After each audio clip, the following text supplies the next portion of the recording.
So where was I? This is some kind of podcast or something. I don't remember. Oh, all right. Well, let's just get going, and then we don't have to talk about the movie. We'll just see what happens. As you know, or maybe you forgot, I don't know how to start the podcast, so it'll either be something along the lines of whatever we keep from that, or welcome to Late to the Movies. My name is Ben Hull. This is a podcast where my friends and I get to fill in our movie blind spots. Each week, we'll pick a film that either I or a guest hasn't seen before. It really should have by now. My guests, your guests, everyone's guests. I forget which one I say. Left or right across your podcast style. We got Ray. Hi. We got Greg. Hey. And we got the Dread Pirate Robbie. Hey. Ahoy. Ahoy. I considered not introducing you that way in case you had a planned bit about that. I didn't want to like steal your thunder. You know, I've told you this is like my favorite movie. I watched it a ton of times. Never made that connection. Like it just didn't cross my mind to be like, that's my name. No idea why. I could not explain it to you. It's baffling to me as I say it, but like well, that's a great place to start. Well, so we're going to talk about The Princess Bride today. It is Big Rob Reinter. It's been a year since Big Tilda Swinter, so our pun this year is Big Rob Reiner. It's winter, and we're going to be talking about Rob Reiner films. Oh God, I'm going to mess that up every time.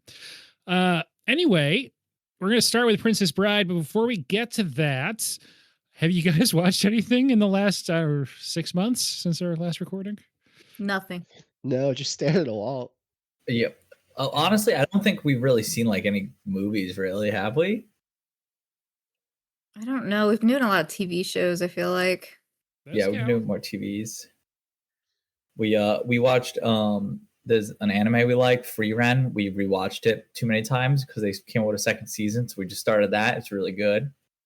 Mm-hmm. I recently watched the first 2 seasons of Has Been Hotel, and it was fantastic. Cool. I don't know that much about it, but I know that people seem to like it.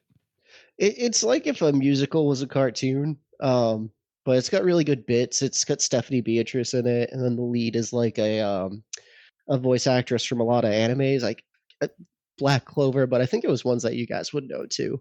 But she's got one of those pretty famous voices. It was really good. All right. Well, I guess that's all we got for that segment. Sorry, I almost started watching movies, but I wanted to wait so the Oscar movies were more fresh. You know what I mean? Yeah, that's fair. I couldn't start watching before the Discord was up. I mean, that honestly is fair. The Discord is back and active, and we all missed it so very much. The one for the Oscar nominees this year. Have you gotten into any of the Oscar movies yet? No, we've been busy this week between this and some other things, but probably this weekend we'll probably watch our first one. I don't know what we're going to start with, though. Maybe the one about trains. I haven't looked up what any of them are actually about, so I just know their names. Maybe the train one because I think it's short. All I know is I want to save One Battle After Another for somewhere in the middle because I know it's really long, but it's supposed to be really good. So over 240, I think. One Battle After Another, which is, I think it's literally an hour longer than Train Dreams. I think I was planning on watching that with Nicole this weekend because it's one that it gets advertised to me as on one of the services that I have, but I'll see if there's other ones I can find that are shorter. Marshall told me it's really long, but it doesn't feel really long. He says it kind of like flies by. He says it's really good. So this is going to be Nicole's first foray into Oscar movies, and I don't want to start with the longest one of the year. I'll say, so it's a Paul Thomas Anderson film. It's his follow-up to Licorice Pizza, which I know our group wasn't super high on. I liked it a lot, but I don't think we all did. But it's not like, I don't know. I don't even know what to compare it to, but it goes down easy, I guess. I mean, it has a lot to say, so that's probably not the best way to put it, but I just mean it's not like Zone of Interest last year. That one was smooth. Yeah, no friction at all. I mean, there's like kind of like, but One Battle After Another is closer to like an action thriller with some comic elements. Okay. Yeah. Yeah, I mean, even Licorice Pizza, I didn't like it, but I didn't think it was a bad movie. I just didn't like the content. Right. Yeah. That Bradley Cooper cameo, I know all really turned It was us all really off. good. Forgot about that. Hmm. So good. Yeah, so I've seen Sinners and One Battle After Another so far. I slacked in watching current movies in the last year, but I've gotten those two down at least. Is Sinners a horror movie? Closer to action with some like horror stuff in it. I don't know. It's more like action. Anyway, back in the 80s, Rob Reiner started directing movies, and then he made The Princess Bride, and then went on a ridiculous run of, he has like 7 or 8 movies, I would say, that are like stone cold classics. And then a lot of movies that don't really exist, but we're going to talk about a few of the ones in the first category this month. We're going to start with Princess Bride. Potentially, so Robbie, I know you said you've seen this movie like 20 times. Princess Bride is possibly the movie I've seen the most times in my life. It was just on an extremely worn out VHS recorded probably from cable that was just on pretty much constant repeat growing up for me. And probably the movie that my dad quotes the most. Wow. And he is not afraid of running a joke into the ground either. So like constant quoting of Princess Bride. This movie seems very quotable. Yeah. It's got a lot of good lines in it. You keep using that word. I do not think it means what you think it means. It's really good. But Robbie, so you said this is your favorite movie? Yes. Absolutely love it. I definitely, first time I watched it was VHS at my grandparents' house when I was like younger. And it's just one of those things that makes me think of them. I think that's why I watched it around like Christmas and stuff like that, because it reminds me of like just being with my grandparents and them taking care of me, if that makes sense. Yeah. So it's one of those like comfort ones. Anytime I like feel down or whatever, I'll put that on. Oh, that's nice. I'm glad to hear that, honestly, because this was the first time I've ever seen it, and I fucking hated this movie. And I have a lot of negative things to say about it. I'll kill you. You prepare to die. Prepare to die. No, but Ray, you hadn't seen it before either? right? Huh? Oh. Had you seen this before? I'm gonna say no. Like, I have vague memories of it playing in the background as a child, like when I went to visit my cousins, but I don't think I could ever point out like I remember this scene. Like, I just kind of remember it as like a vibe. So I think this was my first real time watching it. I would have bet money that Inigo was the main character of this movie, because that's all I really knew about it, and that André the Giant was in it. Did André the Giant do a lot of movies? Was this his only movie? I don't know if it's his only one. He didn't do a ton of movies. He was like super injured while this was happening, and then died like I think within 5 or 6 years. Oh, wow. So, and then like most of what he has to do is people are on his back or he's carrying people.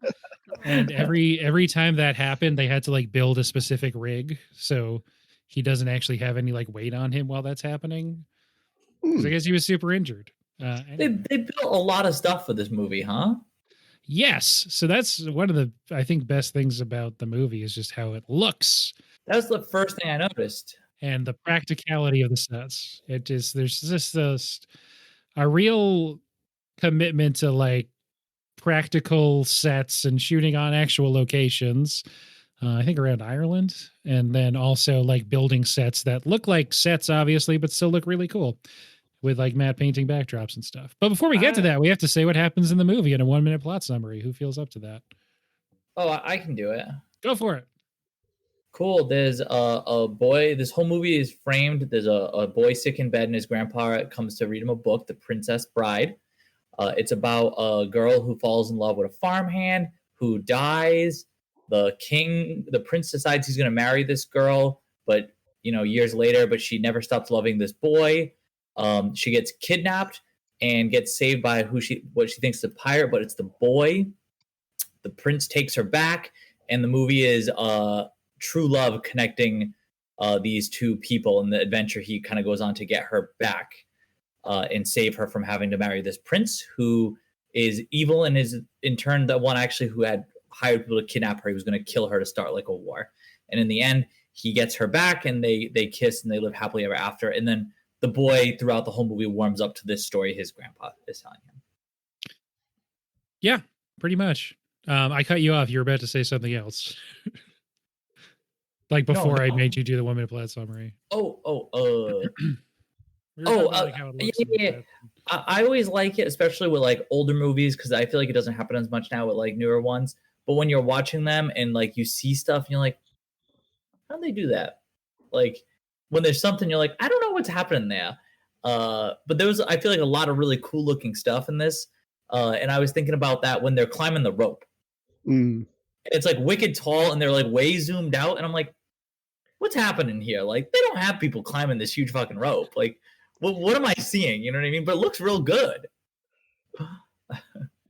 Yeah, then they're just cutting to like Wallace Shawn as Vizzini and just right in André the Giant's face, ostensibly being carried by him.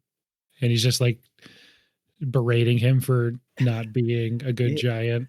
Yeah, you're supposed to be strong. I got 3 people. He just got him. I mean, it's a fair point. So I love all that stuff. And again, no disrespect for the movie because it's my favorite movie. But the one thing that bugs me every time is the stupid gymnastics beam they stuck in the middle of the sword fighting set for no damn reason. That's where it is.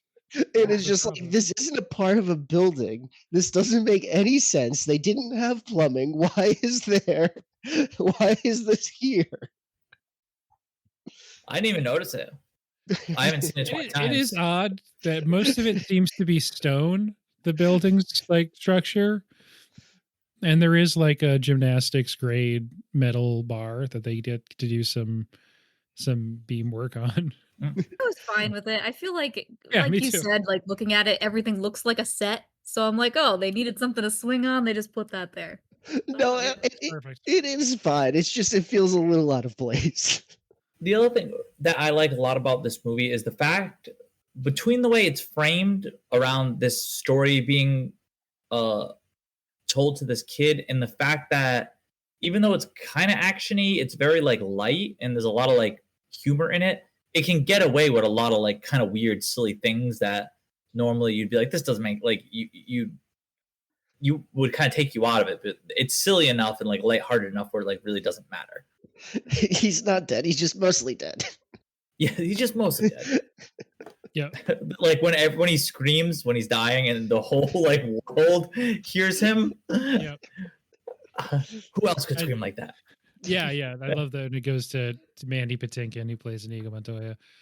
And he goes like, that's the man in black. He's very funny. Yeah, he's like, what does he say? He's like, oh, the love of his life is marrying someone else tonight. Who no one else could make that scream. Yeah. Greg, I'm glad that you mentioned the rope scene because I feel like I really liked that one too. Like I feel like it really stuck out to me the way that it looked. It made me think of like a Wes Anderson sort of scene, you know? Because it's all like real things are happening, and that's why you think of him probably. Yeah. It's also long. Like that scene is like really drawn out, and I really liked it. Like I feel like normally they'd be like, let's just do this really quick. But it was like really fun just watching the little guy like kind of slowly get like close the gap on them. You know what I mean? Yeah. And the whole time it's like if he caught them, like well, I don't know what he does if he catches them on the rope. Like continue, please. Like it's like a traffic jam or something at that point. Yeah, and it's interesting because I feel like it's always like you said, it's all like really lighthearted, and it's the thing that eventually made a thing that people complain a lot about Marvel movies is that like Iron Man never seems like to be taking the threat that seriously, so it's hard for you to feel like there's stakes. And similarly, I feel like this pulls off the tonal balance of like you still care about what's happening, even if for the most part Wesley's always just like, yeah, well, I'd hate to die, with like a smile and a wink. I think it helps too that it's like a storybook, so like you know what I mean. Like it doesn't have to be real. Like you don't compare it to something like that. Like Iron Man saving the world, he's got to be more like no. It's a book. It's a story. Like it's I don't know I felt like that worked really well. The tone is like really they have it like spot on in this. I think they did a good job with like, because even with that tone shift. So he's climbing up the rope, and it's like, what's his plan? Because as soon as he gets to the top, it's really easy to just like stab him in the throat, and then he falls back and dies. But he's like, when he gets up here, I'm going to fight him a little bit, just so you know. I don't think it would be cool to do something like that. So they already they address that in the movie before it happens, and I thought that was really funny. So good. I like those eels too. Yeah, streaming eels. Oh, the other thing, when they're in the swamp, I'm just figuring I'll talk about all the puppets. As soon as that like rat comes out, I went, "Oh, Ben's gonna like this guy." Yep. I have a lot to say about this guy. Yeah, look at this guy. We usually don't talk to each other about the movies while we're watching him, but Greg did say that. He's like, "Oh man, Ben's gonna like this guy." I do like that guy. It's what was really interesting to me is I have like a memory of like mostly childhood influence, mostly probably watch this on cable or on VHS or whatever. If you watch on Disney Plus now, it gives it to you in 4K and in Dolby Vision. And it's like, I don't know if it was as obvious in earlier viewings that is just a dude. It's or just were you a kid? Right. Yeah, totally. Yeah. It's right. Like that guy he's moving like a dude. It's not like someone, maybe he's taken a movement class or two, but he's not. This isn't like the Jurassic Park dinosaurs where they thought about how they'd move and stuff. It's just like a guy on all fours, obviously, crawling around. It still works though. I still really like that guy. I was like, oh, I like this. The way they designed that like creature is still like really cool looking and stuff. Suck. They look like shit in a really bad way, but not in a poorly made way, but just in like I don't want to deal with that guy kind of way. It helps too. The introduction for them is so good, because it helps too because we always use subtitles for all our movies. So I introduced him as like she's like, oh, and the third the ruse, and it capitalizes all the letters. So it's like, oh, an ROUS. Yeah, he's like, I don't think there's rodents of unusual size. Yeah, I think they're made up, and it lands right on them. Yeah. Have you seen the meme that was like the Princess Bride can be like seen as a D&D campaign? It gave me really good D&D vibes. They were like, you enter the swamp, and he's like, okay, do I know anything about the swamp? Like, are there rodents of unusual size? He's like, roll, nat one. No, you don't think they exist. Yeah, you botched your perception roll. You botched your history check. Yeah, what's always interesting to me watching it back is I'm like, yeah, I don't know what it is. It's the Wallace Shawn character, Vizzini. He dies really early into the movie, and then he doesn't like come back. But I feel like in thinking about the movie and thinking about what gets quoted, scenes with him, inconceivable, and never go in against the Sicilian with death on the line.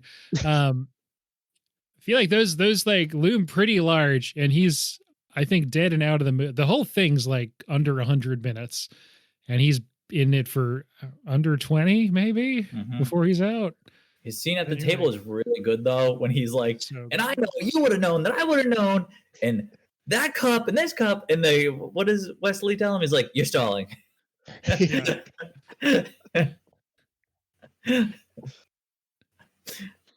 And obviously too, he's gonna drink the cup and like fall over.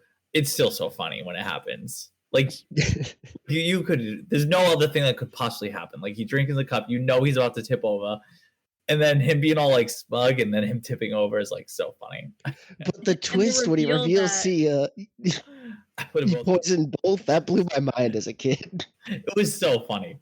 I've been building up immunity for over a year or whatever he said. Yeah. I also really like everything.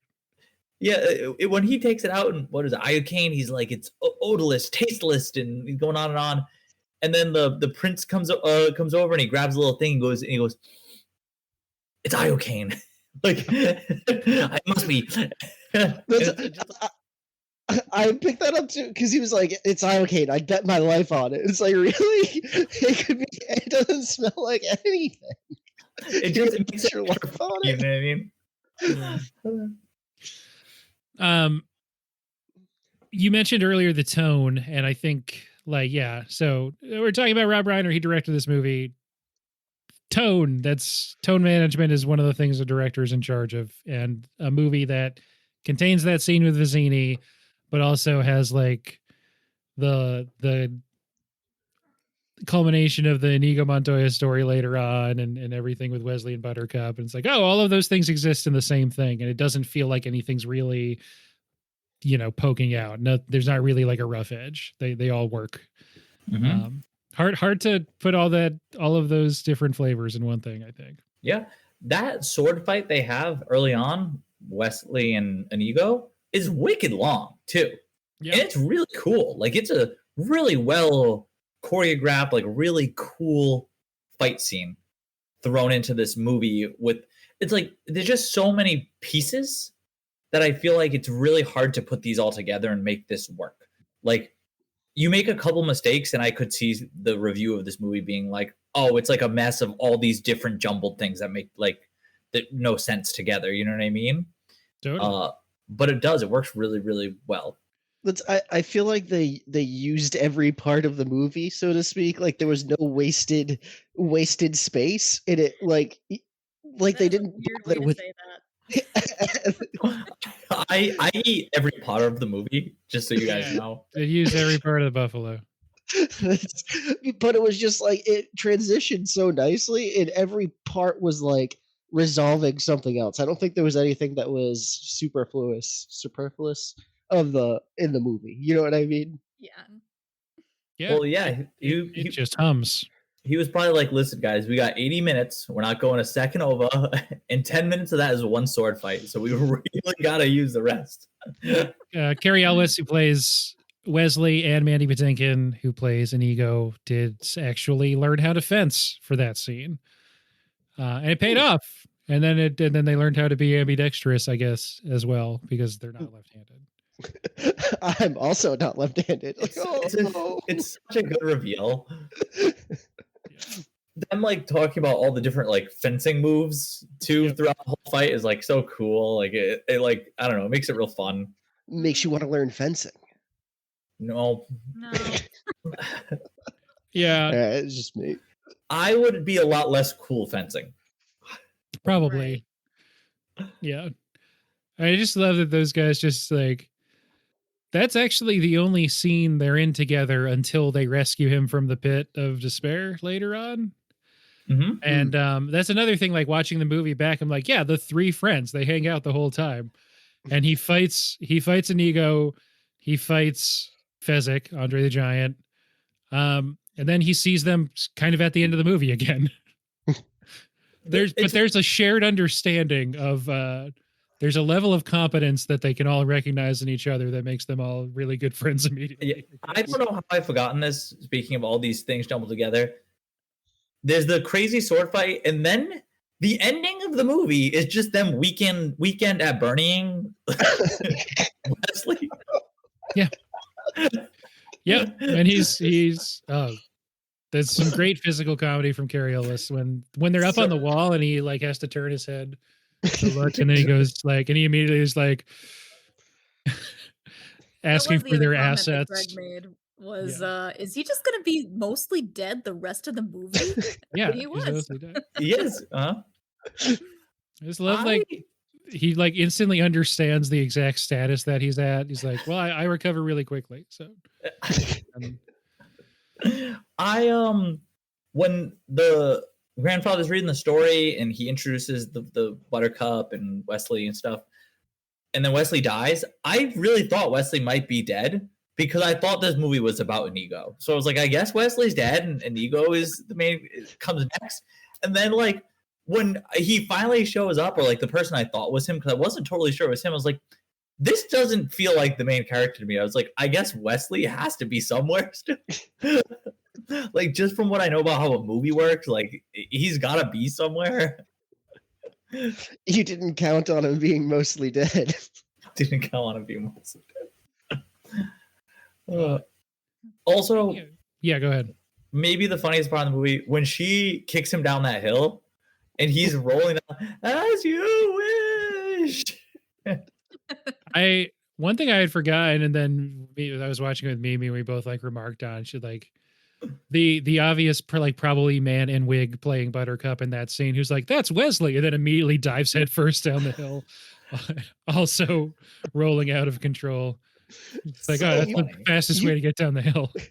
So you probably could have, like scooted on your butt. I guess that would have made it good of a movie, but So funny watching them like roll down that hill. I was dying. It was it just awesome. And the As You Wish thing killed me because I had already forgotten about it. That like he always says As You Wish, you know what I mean? So as he's rolling down, As You Wish, I was like, oh, this is awesome. Oh, it's so good. So speaking, you mentioned like, oh, and then the grandfather says, whatever happens.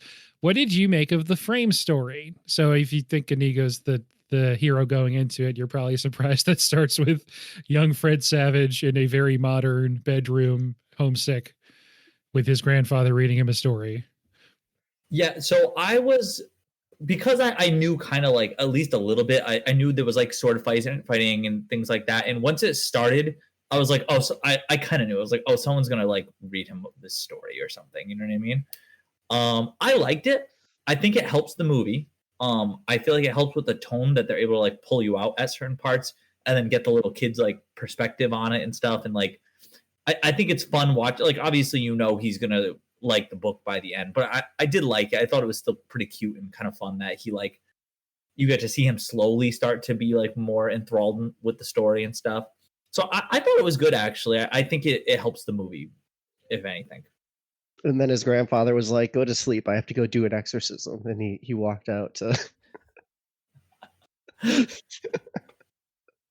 And then just more of just like a trivia question, I guess. How old do you think Peter Falk, who plays the grandfather, was when they filmed this movie? Oh God, this was in the 80s, so he was probably like 35. 27. No, he's got to be like 50.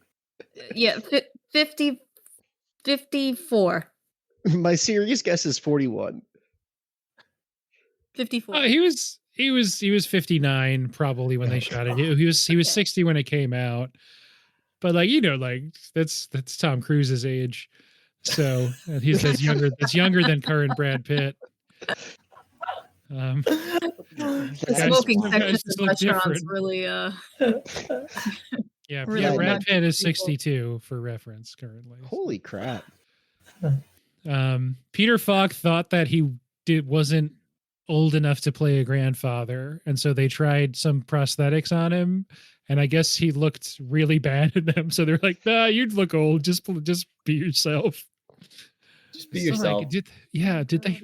I don't know. I gotta look up Columbo episodes from that time to see if that's how he looked all the time. I mean, he always looked super old, that's true, but dang, he doesn't look like a man in his 50s in this film. I forgot he was in Columbo. That's why my grandparents loved this movie. My grandma loved Columbo. Fred Savage, he was in Stuff. His brother's Ben Savage from Boy Meets World. That's why he looks like that guy. He was the Wonder Years kid, right? Yeah, that's him. I guess that's all we have to say about the film. That's it. Yeah. So, we haven't talked a lot about Humperdinck, the villain of the film. He sucks. It turns out hired Vizzini and was planning to have Buttercup murdered, and then instead plans to marry her and then murder her to incite a war. Very weird plan, by the way. I'm going to marry your commoner and then kill her so the people are so angry we go to war. But it's like, well, the people don't even know her. You married some random person from the streets. Well, I think it's you don't have to put much thought into it because yes. I think the movie gets away with it. But you could also be like, oh, the people like her because she's a commoner. Oh, yeah.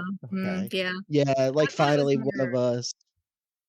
Yeah. I thought it was just like, okay, well, now I have a reason to do it. Like, it doesn't really matter if it's a good reason or not. Like, they murdered the queen, so I'm going to go to war now. Like, that just makes sense on paper, I guess. Yeah. I like that because when they were kidnapping her, I did not think it was the prince. I assumed the prince plot line was going to be something more like he was going to like kind of yield to the true love when they got back together and be like, oh, it's fine kind of thing. So it was fun that he is the villain. I mean, you figure it out pretty quick, but yeah. He pretends that he's like, well, I'm not going to stand in your way. Obviously, he'll send my 4 fastest ships, but he's lying. We don't like Humperdinck. He sucks. He does suck. The guy who plays him does a really good job, though. Ooh, we can do more trivia. Where do you know Chris Sarandon, the actor who plays Prince Humperdinck, from? I Literally obviously just know the this. Princess Bride. I think you would recognize, so not doing an English accent, but as a voice performer, he is, of course, the voice of Jack Skellington from Nightmare Before Christmas. Oh. Yeah. Just the speaking voice. He doesn't do the songs. Hmm. Oh. I wouldn't have Yeah, ever guessed that's that. his name. I don't care for Humperdinck. There's so many great performances in this that last not that long. Billy Crystal and Carol Kane show up under several pounds of makeup as Miracle Oh. Max and his wife. I like that whole scene was really good. Yeah. We already referenced the only mostly dead part. Yes. But they mostly seem to be dead. having a really good time. There was a script, but they also sort of did their own thing, as you could probably tell. Yeah, could get that. Mhm. I like how the guy who makes miracles and like can bring mostly dead people back to life got fired. Yep. He like lost his confidence in himself because he got fired. Yeah. Well, I think it ties in with like the prince wanted to fire him because he wanted his father to die, so he didn't want this guy around keeping his father alive. Ah. Mention that my dad quotes this movie all the time, especially "Have fun storming the castle." That's a big one for him. That's a good line. There's a lot of good lines in this movie, and I almost like wrote them down, but I was like, I don't like just saying the quotes over and over. But now I regret not having them all. Mm. With classic comedies, that sometimes can be what the podcast evolves into. It's just like, here, I loved this line too. I mean, we can do that if there's any other major lines that stood out to you. One thing that got an audible laugh out of Mimi and I, who have collectively seen the movie, I don't know, several dozen times, was with the frame story, sometimes you get voiceover while the action's happening. And I think it's like Fezzik carefully nursed his friend back to like full health gently. And it's just Andre the Giant just like aggressively dunking Mandy Patinkin's head in buckets of liquid. Yes. It was so good. So, Marriage. yeah, that's a big one. I did not know where that was from because I've only seen it when Michael Scott quotes it in The Office. That was really good. When they're at Michael Scott and then the Princess Bride quote. When they're at the gate, give us the gate key. I don't have the gate key. He goes, tear his arms off. He goes, this gate key? Yeah.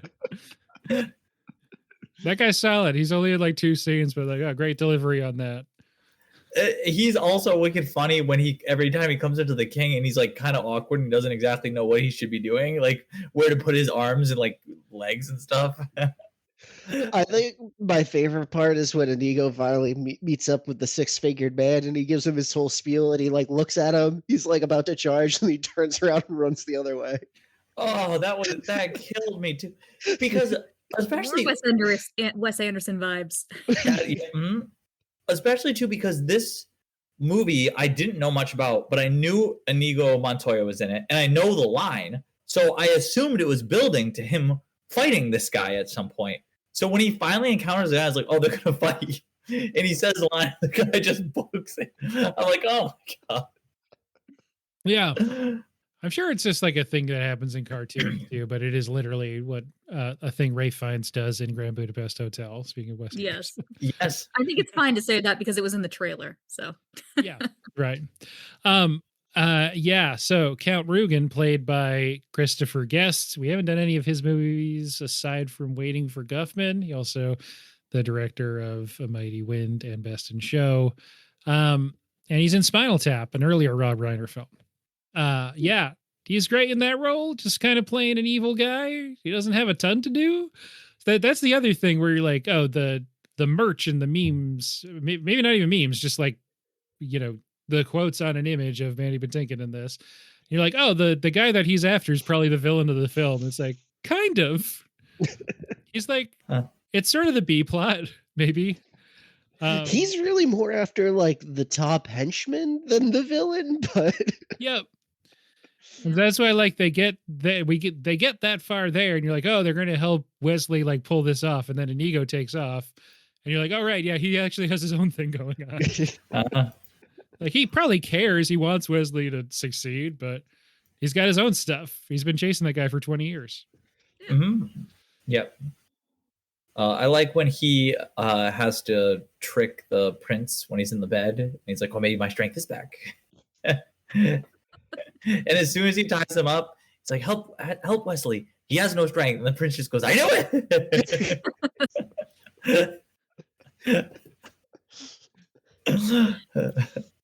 Yeah, I like that he doesn't meticulously maim him at the end of this family picture. Yes. That wouldn't have made the kid the version of the book that the grandfather's reading, I don't think. But it is a great bluff. It's really good. Well, And then right after that, André the Giant shows up and he's like, "Hey, I found these 4 white horses. Thought they'd be handy if you found the princess. Looks like you did." It's really funny. He doesn't even see him. He's just shouting outside the castle with 4 horses. Took these. Yeah, I mean, what do you have to worry about? All the guards are gone. They've killed like the top lieutenant at that point. And if you're on guard duty, you turn the corner, you see André the fucking Giant with 4 horses. You'd be like, I guess those are his horses. I have no part of this. Die about these horses. Like, nope. And then they ride off into the sunset. And I always liked the line that it ends, not quite ends on, but the story within the story ends on, of like there's been over the course of history, there's been 5 kisses rated the best, and this blew them all away. Like, oh, it's a really weird way to put that, but it's really intriguing. It's really funny. Yeah. I like that he tries to close the book too. It's a nice little. It's like, oh, it's just kissing in the end. Like, we don't need to read it. And he's like, we can read it. That's great. And then he asks him if he can come back and read it to him tomorrow, and he says, "As you wish." And that gets me. That's really good. It's really good. It's a really good line. Oh, I forgot about when they were doing the plan, and they're like, oh, now if only we had a Holocaust cloak. And André the Giant just fucking pulls one out of his shirt. He's like annoyed, like, "Well, why didn't you include that among the listing of assets?" Yes. That changes everything. Because he's immediately like, "It's impossible. Maybe if we had a cart." He's like, "Well, we do have a cart." He's like, "Why didn't you tell me that?" Oh, Miracle Max, and it fit me so I could take it. It's like, why did Miracle Max have a cloak fit for a giant? That's why he didn't care if he took it, I guess. He's like, "I don't know if who's ever going to use this." Yeah, no, it was a mistake at the store, and I just was stuck with it. But yeah, it's just so funny. And like, this movie with all these comedic moments still has that scene in the end with Inigo, which honestly might be like the most like serious scene in the whole movie, when he's fighting the 6-Fingered Man, like for real. He immediately gets stabbed. I thought he was gonna die. I was like, does this movie end like with Inigo dying while, like, I was gonna kill the 6-Fingered Man, but I thought he was gonna die too. Be like, wow, that's pretty hardcore for this. Well, then for like such a funny movie, like the scene where he's like, offer me wealth. And he's like, yes. So, like that whole breakdown, offer me power. It's like, anything, tell me you can have anything you want. I want my father back, you son of a bitch. That was like incredible. And also, after he gets stabbed like 3 times and you think he's going to die, he's just fine. But it doesn't really matter, because you don't care. Like, they do anything that they kind of hand wave, I feel like they do it so well that like either you don't notice or you don't care. And I think the way they set the tone and everything helps a lot with that. But like, I don't know, I didn't care that he had gone 3 times and it seemed like he was going to die and then he was fine after, because I wanted him to be fine anyway. Well, they're fencing blades. I don't know how they accomplished that in this movie, but I feel like there's a lot of things where if it was in any other movie, I would have been like, that's stupid. Like, I wouldn't have, like, you can't do whatever it is that they did, and they were just, they just did it. I'm like, I'm fine with that. Tolerance to a poison. Who does that? Why were you doing that? Dread Pirate Robert stuff. He's got nothing to do but like become more of a badass in weird specific ways. It seems like he never has to fight anybody. People just surrender on sight, I guess, and give him money. So well, that's what it seems like. I guess that's the whole point of the Dread Pirate Roberts in general. Yeah. Mm-hmm. Ray, to your point, yeah, that's like the tonal balance of just all these different things. Like most people couldn't make them work, and it all fits together in this movie. Yeah, that scene's so good when he just keeps repeating it. I love Christopher Guest. Stop saying that. Yes. I would want him to stop saying it too. It's very intimidating. It works. Like and it's also a thing that's like he says it a lot in that scene, but the previous time that he says it to Wesley, he's not saying it to Wesley like accusing him. He's just like, here's what I would say when I find that guy. Yeah, he's explaining it. Yeah. Yeah, and it's not a thing he's saying like every scene he's in. No, he only says it like twice. Well, did 2 times. Yeah. Right. Yeah, he says it when he explains it to Wesley, and then when he actually finds the guy in the end. Yeah. His whole conversation with Wesley is really good too. When he's like explaining it all, and he's giving him time, he's like fixing his boots while he's, and I forget what he says. Something he's like, so like, why are you doing this? And he's like, oh, the revenge business doesn't pay well. Oh, not a lot of money in the revenge business. So I took a job with Fezzik. Okay, yeah, no, I guess. Yeah. Bet you get that story a lot if you took time to talk with the henchman. Yeah. Revenge just doesn't pay the bills. It's like, oh, who, me? No, I have my whole other backstory. This is just like my 9 to 5. Whole thing going on is this cool sword. Yeah, I like how he didn't take the sword either. He just killed his dad and left him with like the priceless commissioned sword that he had him make. It was like, oh, this kid probably won't kill me with this later. Yeah, he was wrong. That guy gives me they set the tone that guy just loves killing. Oh yeah. More than he loves swords, I think. Fair. I thought there was gonna be a thing where like he like trained on that sword that was made for the 6-fingered man and couldn't use regular swords. That's an interesting I really point. thought that was gonna happen. Yeah, maybe it wasn't that easy to use with 6 fingers, and that's why he killed him. He's like, oh, this was not made to my specifications. That's fair, I guess. Yeah. And what does he say? He noticed, he's like, do you happen to have 6 fingers on your head? He's like, what of it? He's like, there's a man that's coming to kill you or something like that. Yeah. Just so you know. And he knocks him out, and then he's just in the pit. And you're like, oh yeah. I guess that's it for him in walking this movie. Like 40 minutes in to 86 or whatever it is. Yeah. Or 90, 96 maybe. I think he might even be immobilized earlier than 40 minutes into this movie. I think so. Oh, did you immediately know that was Wesley, Greg? Oh, yeah. Well, not when it was just the boat chasing them. I wasn't really sure. But as soon as you see the man, like him in the black, I was like, oh, okay, it's Wesley. Gotcha. It just has to be. You know what I mean? Yeah. I think Mimi would want me to make the point that Cary Elwes's hair isn't as good now as it was in 1987. That's important to know. Yeah. I think he still has like pretty good hair, but it's apparently it's not as good. Well, he was like an 80s heartthrob, right?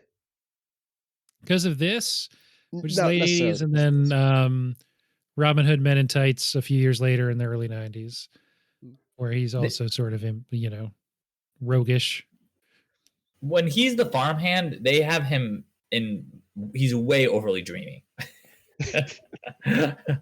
You give him the mustache to be like, oh, he's like aged a little bit. He's less dreamy with the mustache and the whole Dread Pirate Roberts outfit. So it's really comfortable. Everyone's going to be wearing masks one day. He's like, how did he know? Did you see that meme when COVID came around? No. When COVID came around, people shared that, and they were like, "It came true." It's like they're terribly comfortable. I think everybody will be wearing them in the future. Yeah, and then comfortable. Right before that, Vizzini tells Fezzik that like if he doesn't defeat him, he's going to send him back to Greenland, and we're like, "What's going on? Yeah, why is this so topical?" He's like, oh no, we're going to be invading there soon. You can't go to Greenland. How did he know? Just a weird bit of backstory that they don't touch on, that they just found André the Giant on Greenlands. So I think that's most of our thoughts on The Princess Bride. Anything before we get to ratings that anyone else wants to mention? Yeah. One thing that is like I said like not much bothered me in this movie, and I'm still not sure if it's like it got away with it or not, but Buttercup is not a human name, right? Like that's like a horse name. What's the problem? It is a horse name. Oh man, is this a Maxine situation? I think it is. It's a horse name. You're right. So I wasn't happy with that because every time they said it, I was like, this is just not hitting me the right way. This is a horse.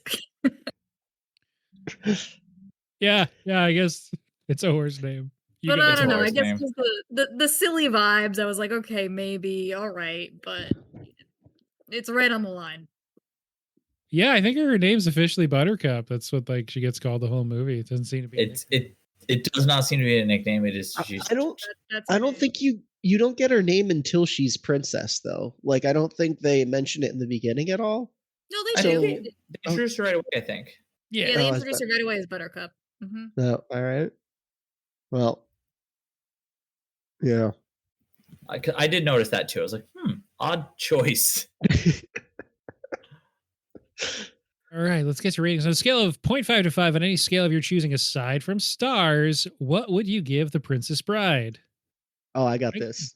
I was going to say, I think there's a pretty obvious one. I'm going to give it 6 out of 5 fingers. That is one for sure. 5 out of 6 or 6 out of 5? 6 out of 5. 6 out of 5. For Six sure. Is that allowed? It's allowed. That's a really good one. Man, now. I don't know why I'm never prepared for this. Like, this is always the question, and I'm never prepared. I mean, your defense, it's been a minute. So I'm going to give it 4.5 out of 5 rodents of unusual size that don't exist. Probably. I'll give it 5 out of 5 poisoned wines. Yeah, I'll go 5 out of 5 words that do not mean what you think it means. Inconceivable. Cool. I haven't devised a question for Rob Reiner month, Big Rob Reinter, but he was in a lot of movies. He was in a lot of TV shows, directed a lot of movies. So maybe, I think the kind of cop out for Jaws was like what character like represents how you would handle this situation. Like how would you act in a Jaws scenario? So which character do you most identify with in this movie? In a Princess Bride scenario, who would you be? Who would I be? I'll be Vizzini. I'll think I'm smarter than everyone else, then I'll drink the poison and die. Yeah, you Vizzini with a bullet, absolutely. I think I'm Inigo Montoya, too stubborn to leave something alone and end up getting stabbed a bunch of times because of it. I think I'd be, I don't remember his character name, but André the Giant's character. I feel like he was very like, you know, he had his feet on the ground the whole time. Like he kept things like at a realistic level. I don't know. I identified with him. God damn it, guys. I should have said the Dread Pirate Roberts. You can't. It's too late. You missed it again. How could you be him? You barely have the same name. You can do that, and I'll slide in into an ego then, and yeah, I think just like hyperfixation. So an ego, I think that embodies what I'm sort of into. I like it. Okay, cool. Well, how do we usually end these? Just that? That's it. Dang. How about that? We did one. Let's see if this comes out on Monday. Fingers crossed. Monday of this year? We don't know. Yes, some Monday. Surely. Thanks so much for being on this episode, Greg, Ray, and the Dread Pirate Robbie. A joke that you made a million times, and obviously I'm stealing from you. He says it all the time. He says it every all the time. we have. Yeah. Next time we'll be talking about When Harry Met Sally and continuing Big Rob Reinter. Next month will be Oscars movies. We're rolling. Well, there's no reason to think that's not going to happen. It'll happen. It'll happen. I like to imagine our one viewer in Germany is going to be really excited. Yes. Yeah, they're stoked. I already heard from them. I was trying to think, like, who's a funny person to be listening in Germany. I can only think of Angela Merkel. Yeah, I heard from Angela. She's really excited the podcast's back. Yes. Awesome. There's got to be other German people, but I can't think of any. I think it's just her. It's just her. That's the problem. On that note, thanks for being here. That's how we end it, right? And we'll see you next time. See you next time. I found these 4 horses. There's 4 of us. There's 4 horses. There's my horses. No one owns them. They're mine now. It's crazy. That was a really good clip clopping. That was a really good clip clopping. That's us heading out.